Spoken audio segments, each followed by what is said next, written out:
Alors, rebonjour les amateurs de couteaux. Ici, c'est Jean qui vous retrouve pour une autre vidéo de désassemblage. Alors, il s'agit d'un modèle dont c'est mon seul exemplaire que j'ai de cette compagnie-là et vous allez comprendre pourquoi.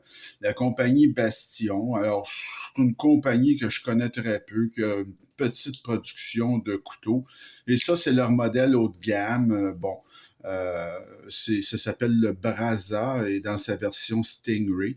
Alors, avant de commencer, je vous fais un bref rappel au niveau des spécifications parce que ça faisait partie de mes vidéos, mes premières vidéos qui avaient une très mauvaise qualité sonore. Alors, c'est un grand couteau, ça.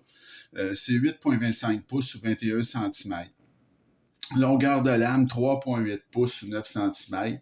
C'est pesant, ça pèse 5,4 onces. C'est beaucoup trop lourd. C'est 164 grammes. L'acier, par contre, très bon acier S35 VN, une lame pied de mouton, le Sheepfoot.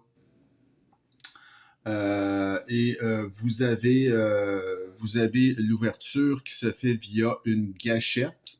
Mais premier indice qu'il y a des problèmes avec ce couteau-là, c'est que la gâchette, il n'y a aucune dentelure et elle est extrêmement glissante. Alors, comme vous avez pu voir, même si l'action est bonne, c'est très facile de le manquer parce que il n'y a pas de dentelure sur la gâchette. Type de verrouillage, c'est un verrouillage standard de cadre, alors ça, c'est correct. Vous avez le manche qui est en titane avec une incrustation là, d'un matériau qui donne un peu une impression de peau de raie pour rendre ça un peu moins glissant. C'est bien fait. C'est pas quelque chose qui est laid, là. C'est très bien. L'action, c'est un roulement à billes. L'épaisseur de lame, 0,14 pouces ou 3,6 mm. Alors, c'est du costaud, là. Vous avez l'épaisseur de manche, c'est un demi-pouce, alors 0,5 pouces ou 12,6 mm. Une fois fermé, c'est un couteau qui est quand même assez costaud dans un plus large, alors 1,41 pouces ou 36,1 mm. Et vous avez un clip qui est tip-up et qui est réversible et ils ont mis une petite plaque, alors un clip titane tip-up réversible, ça donne ceci en poche. Alors, ce n'est pas un clip de port profond, mais quand même, c'est très correct. Et le fait qu'il ait mis une petite porte, là, une espèce de petit, un, un petit truc pour remplir le trou. Alors, ça fait haut de gamme, hein, c'est très, très bien. Donc, les matériaux de ce couteau-là, l'assemblage, tout est très solide. Bon, ça va, c'est très bien, mais vous allez voir au démontage que malheureusement, c'est un couteau qui a beaucoup de lacunes. Et la première, là, ben, je vous l'ai montré, c'est avec la gâchette qui n'a aucune dentelure. Ça, c'est un oubli un peu inacceptable. Et j'ai démonté ce couteau-là et vous allez voir là, qu'il y a un méchant problème avec ce couteau-là. C'est que, bon, dans un premier temps, je dois dire quand même que la quincaillerie est de bonne qualité. Mais voyez ici, on vous laisse pas le choix de démonter par l'autre côté. Ça, c'est très correct. Mais le problème, c'est parce qu'ils n'ont pas fait. C'est rond, ça imaginez-vous donc que c'est quelque chose, il faut mettre le doigt puis peser fort parce que ça tourne dans le vide. Il n'y a aucune cran d'arrêt, si vous voulez. Regardez, la pièce est sortie tout seul. Ici, elle est parfaitement ronde. Donc, ça, c'est tout à fait inacceptable. Là. Écoutez, c'est incroyable qu'on ait fait cette erreur-là. Un couteau haut de gamme, quand même. Je veux dire, écoutez, là il est fait pas mal parce que je l'ai fait avant. J'ai fait un essai. Je me doutais, moi, je ne l'avais jamais démonté, ce couteau-là. Puis je me disais, j'ai peur d'avoir des problèmes, puis moi, j'ai une contrainte de temps quand je vous fais ça. Alors, j'ai dit, je vais le défaire, puis je vais voir comment ça va aller. Et effectivement, j'ai bien fait de le faire parce que ça, heureusement, il avait utilisé du Loctite bleu, là, alors pas le rouge, mais j'ai eu beaucoup de difficultés à le défaire, surtout que les pièces tournent toutes dans le vide. Fait que c'est des pièces rondes là, qui foutent le camp aussitôt ils ont une occasion. Ça tourne dans le vide. Donc ça, c'est vraiment inacceptable là, d'avoir fait ça. Et vous pouvez voir qu'à l'intérieur, écoutez, il n'y a aucune squelettisation. Alors, c'est pas pour rien que ce couteau-là est pesant. Écoutez, c'est un couteau qui pèse 5,4 onces quand il devrait en peser au moins un once de moins. Si c'était donné la peine de faire de la squelettisation, il n'y en a aucune squelettisation. Donc ça, c'est un autre manque là, de cette compagnie-là, Bastion. Bon, et le problème avec ce couteau-là, là, vous voyez qu'il est parfaitement propre. J'ai mis de l'huile aussi, donc j'en remettrai pas. Mais c'est que c'est difficile, c'est très difficile. Je ne sais pas si je vais l'avoir facilement, là, mais c'est très difficile quand on remonte ce couteau-là pour insérer le stop pin. Là. Alors, il y a un problème à rentrer le stop pin qui rentre ici, là. Il y a comme un problème. On dirait qu'il veut pas, il veut pas s'insérer, là. Alors, c'est vraiment problématique et j'ai eu beaucoup de difficultés à le réassembler, même si, comme vous voyez, c'est un couteau. Je vais y mettre un petit peu d'huile pour m'aider ici si j'aime. Mais c'est un couteau qui est quand même très, très, très simple, ce couteau-là. Là. C'est pas un couteau compliqué, là. Il n'y a rien de complexe dans ça. C'est d'une simplicité incroyable. Mais vous allez voir, là, c'est un couteau que j'ai eu de la difficulté à remonter. Donc là, peut-être que je vais l'avoir du premier coup. J'en ai aucune idée. Peut-être que ça va super bien aller, là. Et bon, on va le voir. Mais comme je vous dis, j'ai un peu triché parce que je l'ai fait, ce couteau-là, je l'ai démonté avant, justement par crainte d'avoir peut-être un souci, là. Alors, vous voyez, là, la stop pin, j'ai beaucoup de difficultés à la rentrer. Donc, c'est vraiment puis tout tombe, là. C'est vraiment un couteau qui a un trouble, là. Il y a vraiment un problème d'assemblage avec ce couteau-là. Alors, je vais essayer de quand même procéder, là, mais je sais que ça ne marchera pas parce que la stop pin, elle n'est pas rentrée convenablement. Donc, on va, on va procéder pareil, et puis je vais essayer de la rentrer après coup, là.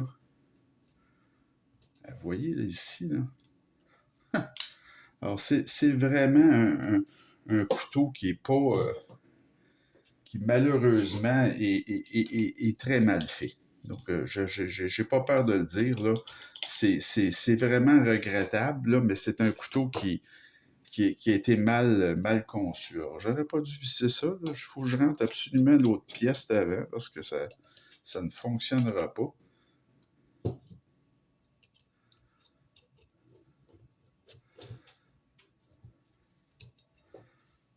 Alors, vous voyez, celle-là, là, ce petit montant-là n'arrête pas de glisser constamment parce qu'il n'y a aucune retenue.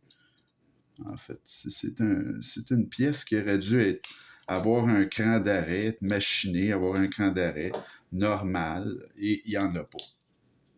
Et là, la stop pin est rendue, je ne sais pas où. Alors,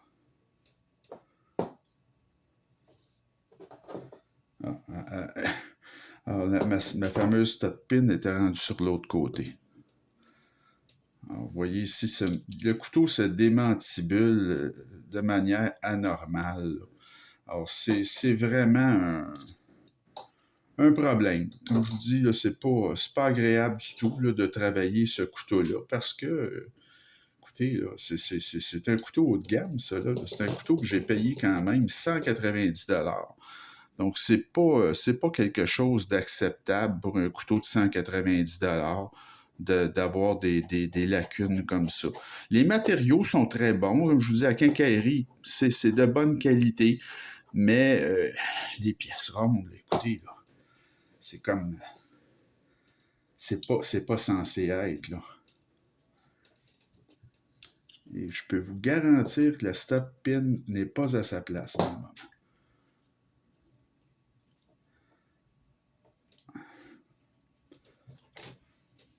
Alors, excusez pour la...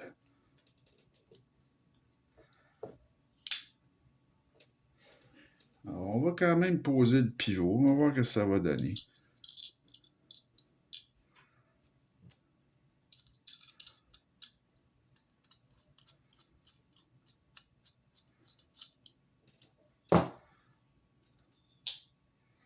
Ah, oui, ça a rentré. Alors, voilà, c'est correct, là.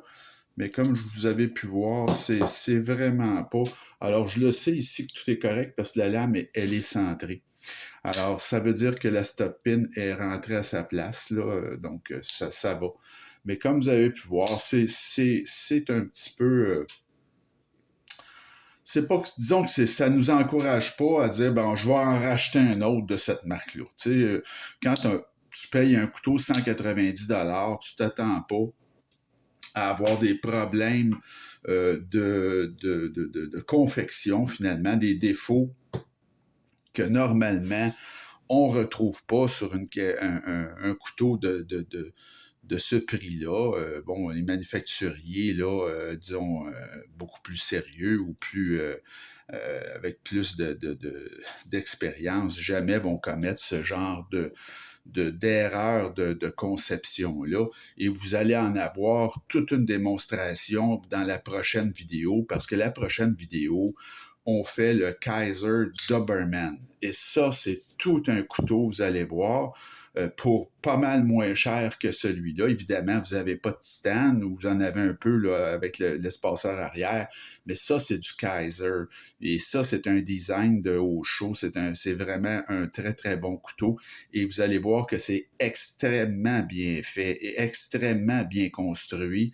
Il n'y a pas de problème de pièces qui tournent dans le beurre ou de tout ça. Ça n'existe pas avec ce couteau-là.